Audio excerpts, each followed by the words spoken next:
తీసుకురా.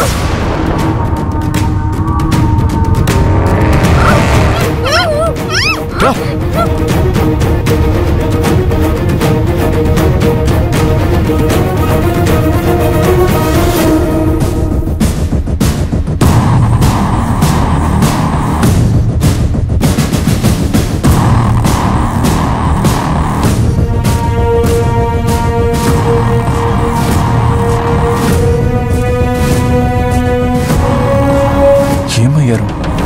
అసలు బాధ్యత అనేది లేకుండా పోయింది.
త్వరగా రారా, ఇక్కడ ఎక్కువసేపు ఉంటే ఎవరైనా చూస్తారు, మొత్తం నాశనం అవుతుంది. త్వరగా రారా. వచ్చేస్తున్నాం, నిమిషంలో అక్కడ ఉంటాం.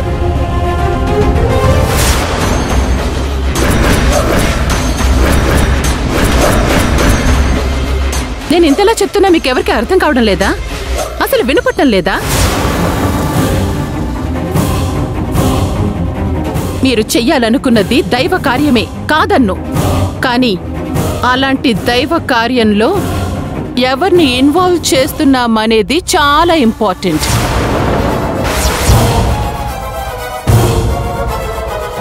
ఈ కృష్ణమని మీరు ఎప్పుడైతే అప్రోచ్ అయ్యారో ఆ క్షణమే ఈ శుభకార్యానికి అడ్డంకులు మొదలయ్యాయి.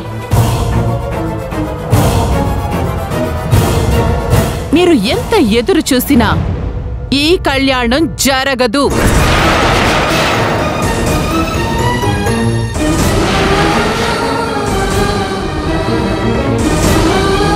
కృష్ణమ్మ లాంటి నిత్య అరిష్టురాలు పక్కన ఉండగా దేవత లాంటి వాళ్లకే అరిష్టం పడుతుంది. అలాంటి జాతకం కలా ఈ కృష్ణమ్మని నమ్మి ఇంతటి మహత్కార్యాన్ని ఎత్తుకున్నందుకు ఈ విమలమ్మని చూస్తే జాలేస్తుంది.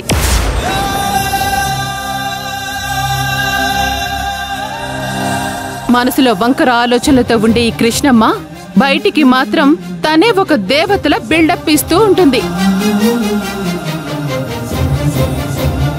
ఏంటి విమలమ్మ, నువ్వు నీ మేనకోడలికి ఏదో గండం ఉందని ఈ కళ్యాణం జరిపిస్తున్నావు. అలాంటిది ఎవరితో ఏం పని చేయిస్తున్నావన్నది కూడా చూసుకోవద్దు. మీ అదృష్టం బాగుండి చీర కనిపించకుండా పోయింది, కానీ ఏ శక్తి వల్లో అది మీ దగ్గరికి చేరింది. కృష్ణమ్మ నేసినందుకే చీర పోతే ఇక ఆ చీరతో కళ్యాణం జరిపిస్తే ఎవరు పోతారో ఏంటో. అరుంధతి, అరుంధతి,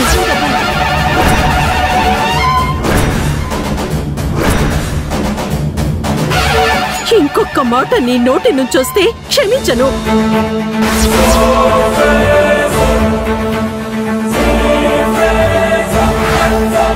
నన్ను అందరి ముందు అవమానించి చిన్నగా చెయ్యాలన్న నీ బుద్ధి నాకు తెలుసు. కాబట్టి నేను మాట్లాడట్లేదు. కానీ మంచి మనసుతో శుభం జరగాలన్న ఆలోచనతో చేస్తున్న విమలక్క ప్రయత్నాన్ని మాత్రం తక్కువ చేయొద్దు. నేనెవ్వరినీ తక్కువ చేయటం లేదు. నీతో కలిసి ప్రయాణం చేస్తే వచ్చే నష్టాలను అర్థమయ్యేలా చెప్తున్నాను. వాళ్ళని బాగుపడమంటున్నాను. అయినా నువ్వేదో మడితో నిష్ఠగా చీర నేసావని భ్రమపడుతున్నట్టున్నారు. ఆ భ్రమని తొలగించి కళ్ళు తెరవమంటున్నాను. ఇక మీరు ఎంత ఎదురు చూసినా ప్రయోజనం లేదు. ఇంకో రోజు ఇంకో మంచి మనసున్న వ్యక్తితో చీర నేయించి ఈ కార్యక్రమం పెట్టుకోండి.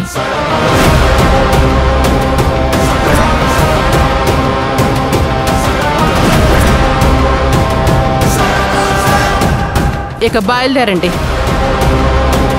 ముందు కనిపించకుండా పోయిన వాళ్ళు ఎక్కడున్నారో వెతకండి. ఈ కళ్యాణాలు అవి తర్వాత చేయించొచ్చు.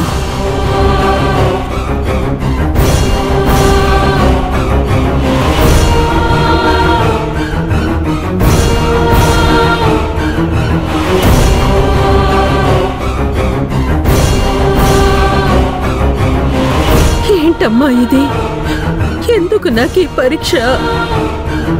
నాన్నని పోగొట్టుకుని పుట్టెడు దుఃఖంలో ఉన్న నా మేనకోడలికి మంచి జరగాలని, వాళ్ళకి ఎలాంటి గండాలు ప్రమాదాలు జరగకూడదని మొక్కిన మొక్కును అర్థాంతరంగా ఎలా ఆపాలమ్మా?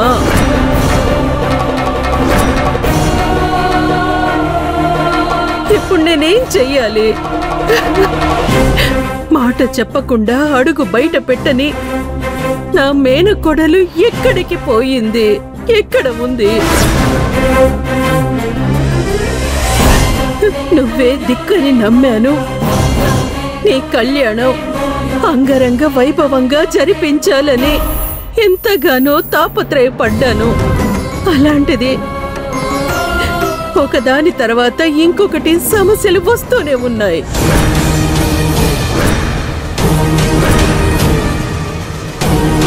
అయినా మొక్కింది నేను.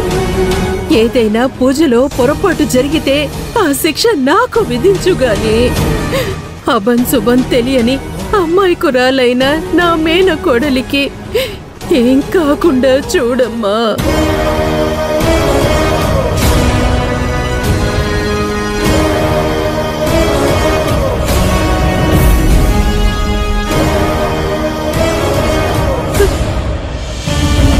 ఎక్కడో ఉండి నేనడిగానని కాదనలేక నా కోసం వచ్చిన కృష్ణ నిందలు పడుతుంది.